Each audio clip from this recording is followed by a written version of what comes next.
My name is George Thagard. I'm Jeff Wilson. I've been involved with Theatre Tuscaloosa, I believe, 22, 3 years, somewhere in that neighborhood. My first show was Oliver. I played Dr. Grimwig, directed by Jeff West, one of our old alumni, Tuscaloosa guy. The first show that I ever did was MAME. That was really a terrific experience because I didn't even have to audition. Paul was short, some males that could stand in the back and sing moderately well.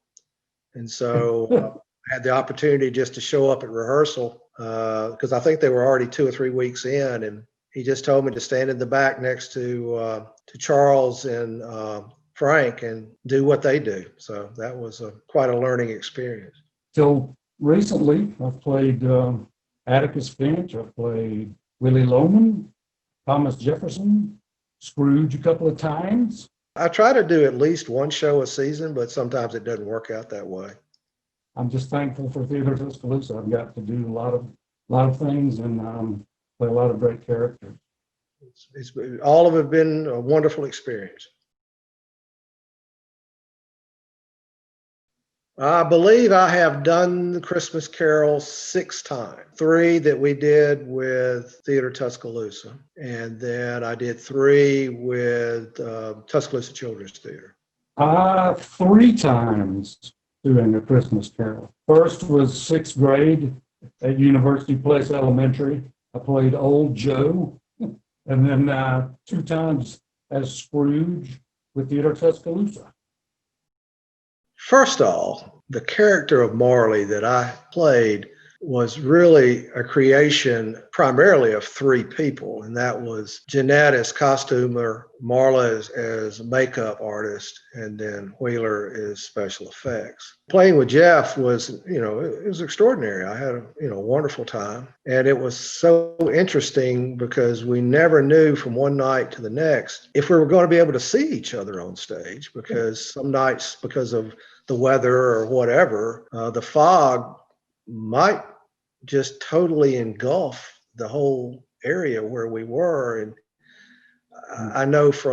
I've heard from people in the audience that saw some of those shows that said that it was such a magical experience because, there were times when Marley would just appear and out of nowhere. And we just kind of had to count on each other being where we were supposed to be, because there were some nights I had no idea where I was, but I had to just pray that Jeff was out there. But it was great. It absolutely was a great experience. And Jeff did a wonderful job in working with me on those scenes. Oh, I love George's Marley. You could just kind of feel his pain, especially that he had this one moan that he did that was just, it gave me every time he did it, because it was, it's just all this regret and pain that he just released and let out.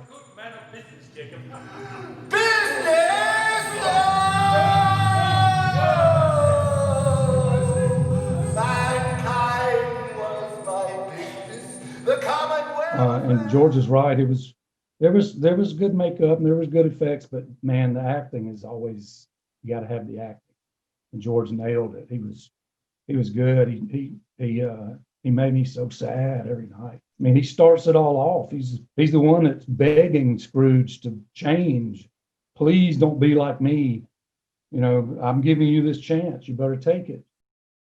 When I first started rehearsing as Scrooge, I just kept hearing Jeff's voice coming out of my mouth, and then my voice as Marley. And it was just the strangest thing. I just couldn't get away from that for the longest time. And then, the more we ran the scenes and the more we rehearsed, and I finally got where I was actually hearing my own voice, but as Scrooge. And there were many times when I would say my line as Scrooge, and then I would say Marley's line. right behind it. To myself, of course, but very, very difficult. It was an interesting time, especially experiencing it from Jeff's point of view as Scrooge. Several things I think are already in the script. Descriptions of him: miserly, skinflint, crotchety, gnarled, and then there's all the pain that he's experienced through his childhood and losing, his sister when she gives birth, and then all that hatred put onto his nephew, and he's just bitter. He lost the only love of his life because he was selfish and a fool. So he's got all this, just this angst and balled up inside of him. So I guess I started like a knot and just tightened it and just let everything just pinch and squeeze, and that kind of affected the voice and the bass, and he struggles to say everything. He doesn't want to say it, even if it is, I hope they die. It's just, he doesn't want to speak. Oh, sir. No. That's what I kind of felt was everything he says is something poking him and prodding him to make him say it. And of course, what everybody else says about him. You can find your character if you go through the script, and everything everybody else says about you tells you who you are. Disagreeable. Yes. Yes. Once in Rome. Yes. Lives in London. Yes. Makes money. Yes! Who is it, man? It's Uncle Scrooge. It's Uncle Scrooge. Jeff's right. I mean, if you read the script, you can take so much of what the character is just from the words and the descriptions and everything that's there already for you. And you just try to incorporate that into the physical presence of Scrooge, and then take the words and try to find the voice that you think will resonate for that character and work for that character. And granted, I mean, Jeff and I took a little different approach. I stole most of what I did, from prior shows that I've seen. Like the first time that I ever did Scrooge for children's theater, I went down and saw Rodney do it at Shakespeare Festival. And I stole 2 or 3 things from him that I used for children's theater and still for Theatre Tuscaloosa. And then, of course, I watched a lot of I like the older versions of Christmas Carol. I watched those and tried to take some of the things that those actors did and incorporate them into what I brought to the stage as Scrooge. So, having seen Rodney's version, I thought that they did a very nice job at Alabama Shakespeare Festival. But as far as film versions are concerned, as I say, I like the older ones. I like Alistair Sim, and I think it was in the 50s, and let me think, Reginald Owen in the 30s, playing Scrooge. I like both of those versions. As far as modern day versions, I watched the Patrick Stewart version, and I thought that was a reasonably good job there. And there were a couple of things I took from him and incorporated into what we did. So I love all of them. There's not one I don't like, even the Muppet one. Very true. I love Michael Caine. But I guess my favorite one is George Scott, an American guy that I just love what he does in it. He's got this humorous, smart aleck kind of delivery of some of his lines. Get out, and he's like, get out. He's just very, very smart aleck. Mm-hmm. And I also love Albert Finney Mm-hmm. in that musical. I think it's called Scrooge or something. But he's got to be maybe in his 30s when he plays it. And he regresses back to young Scrooge. He actually plays young Scrooge, and he plays himself as old Scrooge. So you get to see him in every part of the show. I love that. Live versions, my friend John Weir played Scrooge in Chicago at the Goodman. It was just wonderful. I love them all. Yeah. Yeah, it was. That is an easy thing to fall into, especially now.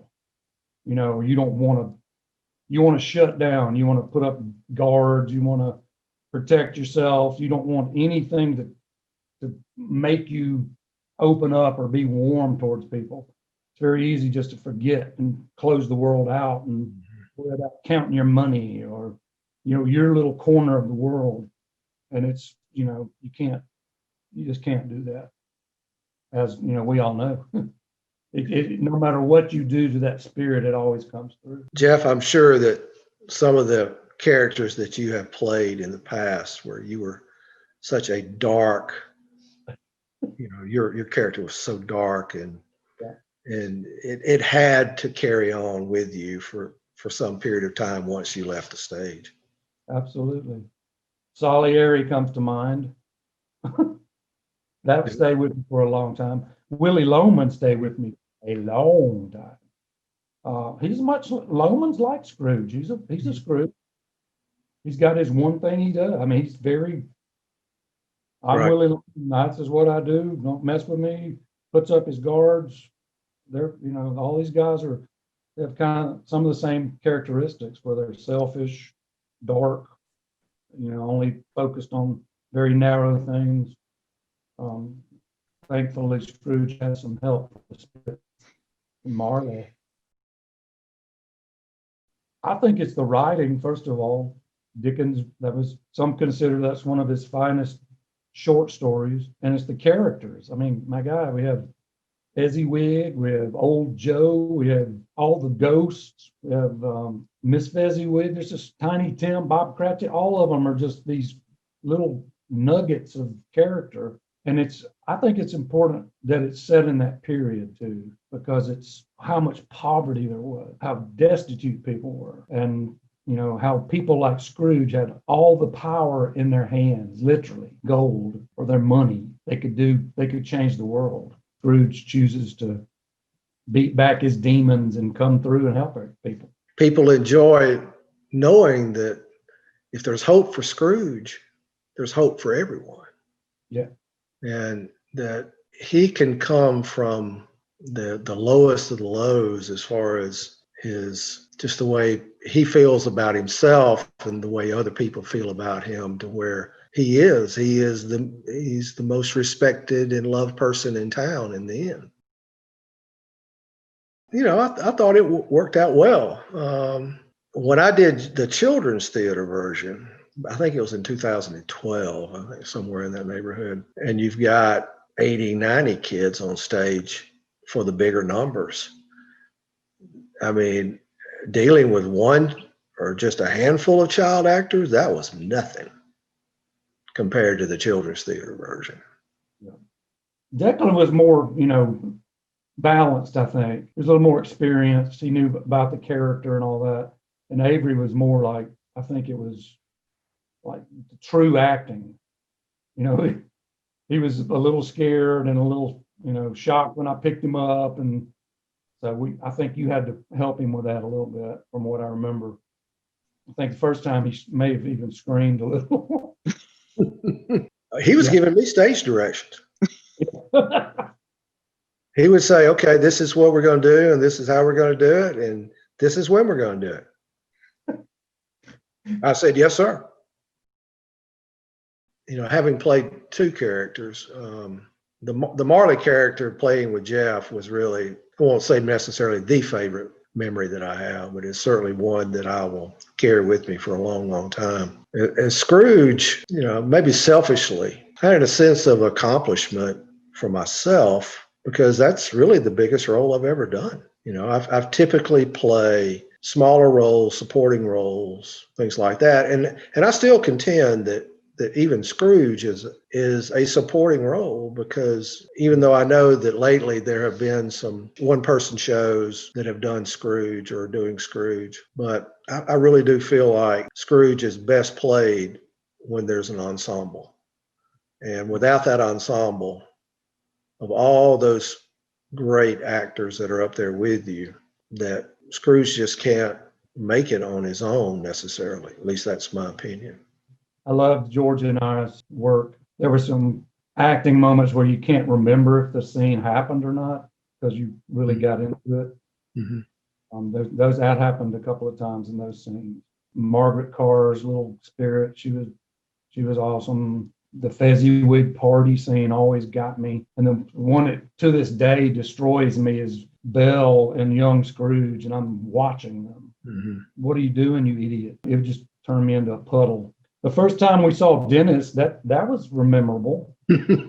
And that really scared me because we talked about it, but that first night, that the fog, of course, as George was saying, sometimes we couldn't see anything. But this one night we did it, and out of this fog came this huge phantom with glowing eyes. I just was like, "Oh man, that was good." I have so many good memories of that show because there's all my Cratchits were great. My nephews were great. There's just if you're into the scene and everybody's into it, it makes such good memories. And it is an ensemble piece for sure. Read the Dickens story first. There's lots of things in there that aren't in any of the script I've read, as far as character, and then do you some period research about things that men did and things women did or didn't do, or what, how people carried themselves in those days. There's also environmental. It's cold, it's London, it's wet, it's damp. He's had all these years to be bitter. Just have to do your homework. It's a lot. You can't go out there and be a cartoon. You have to really get it into you. So I just do all your reading and research. I wouldn't suggest watching any of the movies either. I'd try to keep all that away and let yourself create your own character. Then, if your director wants you to have the accent, you have to work on it because it's not easy, very difficult. So it's a big role. It's a lot of work. I'd say do your homework and get ready. I certainly, agree with what Jeff says about reading and researching and understanding the time and the place. I also think that if you're going to play Scrooge, you need a great director, and we were fortunate enough to have one. And so if you're going to do this show, then make sure that you and the director are on the same page and that you both understand what it is that you're going after and you're going to do. And then, as I said before, I realize you don't get to pick who does a show with you, but it's certainly helpful to have a strong ensemble cast, as we have had in the performances that we did. So, but it's a wonderful role, and I'm very, very appreciative and thankful that I had the opportunity to do it. I don't know. I wanted to be a part of COVID County, COVID Christmas. But you saw COVID got me there too. It was COVID. We couldn't come out there because at night because of COVID, and I had, it's just. But I think that's where it's going to have to be done until we all get to where we need to be. Yeah. Mm-hmm. Other theaters I know are struggling with it. Right. Canceled seasons, losing money. It's just a sad time for live theater. I absolutely miss it.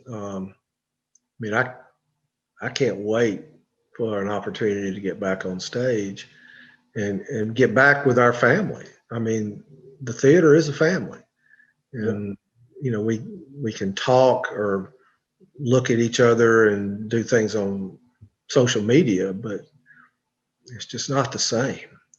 No. And it's good that the Theatre Tuscaloosa is offering these opportunities to do things like the virtual performances and these and the monologues and the script reading and all that. I think that's terrific. But there's nothing like live theater. It's just absolutely not. And I just look forward to the day that we can all come back together as a group and do something.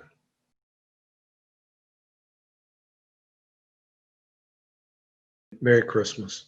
Merry Christmas.